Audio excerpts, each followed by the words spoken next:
Hey guys, I hope you're doing well. Hope that you're surviving this whole coronavirus thing well, and that God is blessing you, that you are having tremendous success in everything that you do, and that your safety is secured. And so, here I am living halfway between New York City and Philadelphia, Pennsylvania. We're in the hot zone here, but outside the hot zone, we're in country living zone here. We've got horses and hot air balloons and sheep and so on and so forth. All my neighbors, well, most of my neighbors have chickens.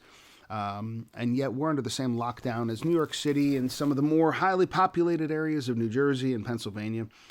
So be it. I mean, what am I going to do? We'll use our freedom as much as we can, and we'll start fighting for it by talking and doing things if it really comes down to it.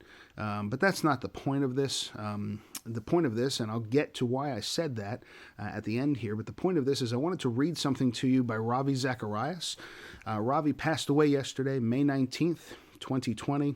He is one of the captains of the Christian faith, one of the leaders of our generation, a tremendous apologetic writer and speaker, full of logic, full of reason, and just incredible. So I'm reading from his book, Jesus Among Other Gods, The Absolute Claims of the Christian Message. And so, fantastic book so far, but was in the middle of reading it when I found out he had passed away.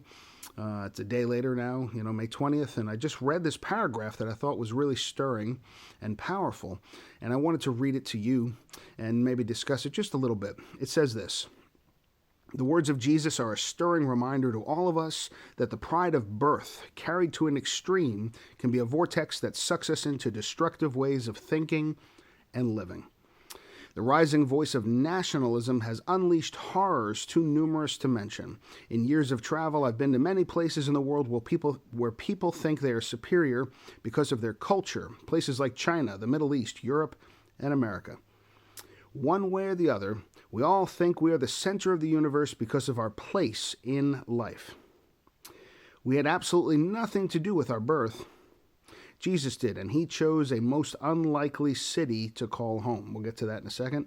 He was not ensnared by the flimsy and fickle attachments of nationalism." So Jesus was born in Bethlehem, was brought up in Nazareth. So Bethlehem is a stinky little town. If you go there, according to Ravi, it really is not this picturesque place that we have in our Christmas songs and stories. And Nazareth is such a small town that up until recently, the scholars didn't even know where it was. It was just only in the past, a couple decades that they actually figured out where Nazareth actually existed. And so Ravi says this, and I think it's kind of cool. If God is in, the heavens and the earth is his footstool, then Nazareth is the bottom of one of the feet of the footstool, like the little pad probably, right? It's a nothing little place. Now, why would Jesus choose a nothing little place to be born? Well, God of the universe comes into human flesh, and he wants to break down the powers of organized religion. He wants to break down this whole pride that has existed for years and years where the law has to be followed. The religious leaders are going out checking people to make sure that they're following the law. There are punishments. There's a whole court system set up if the religious law is broken. And so it's just an amazing thing that he would use a small town to make sure that he's off the radar, to make sure he's nothing like these other guys.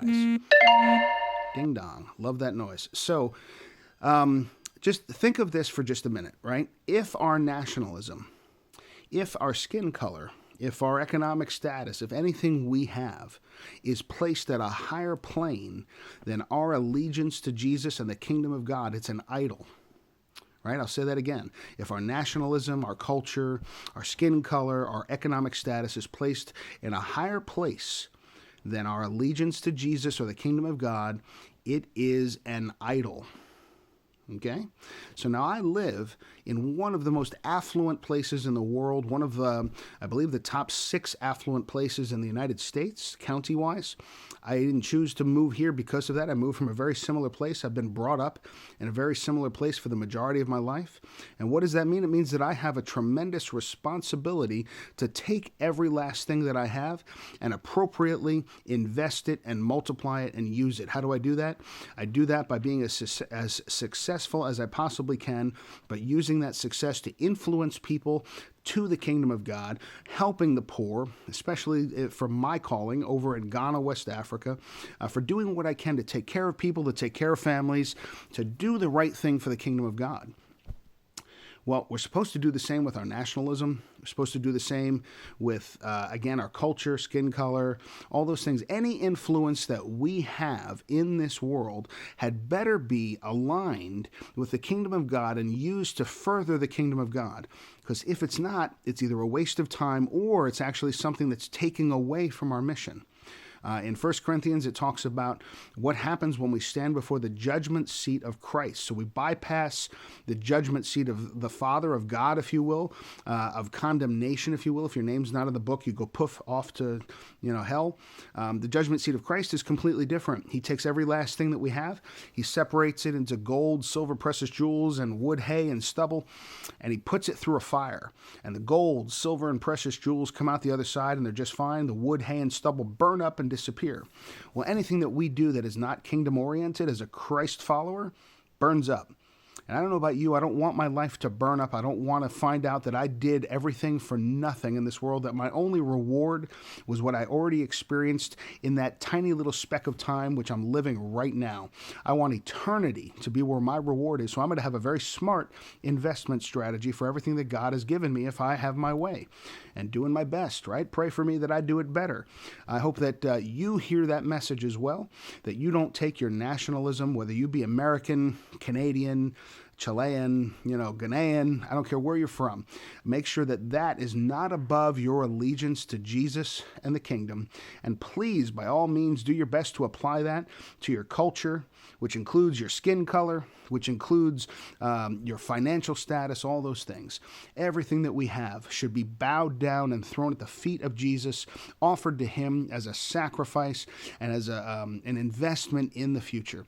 And so that's what I want to encourage you to do today, is just to be stronger. So now, why in the beginning did I mention all that other stuff, right? About how, we have this lockdown and all that. Well, if I don't put that mess, whether I believe that I should be locked in my house and no one should be allowed out, and if they leave their house, they should get arrested, or if I go all the way to the other extreme, and I think I should be able to go outside and hang out with people and hug them and put my arm around them in great big crowds right now to build herd immunity.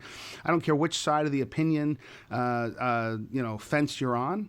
Make sure it's under the authority of Christ. If it's not, it could be idolatrous. It could be something that you're putting above God in a place outside of God's plan for you, a total waste of time and a bad investment. God bless you guys. Have a great day. Be strong.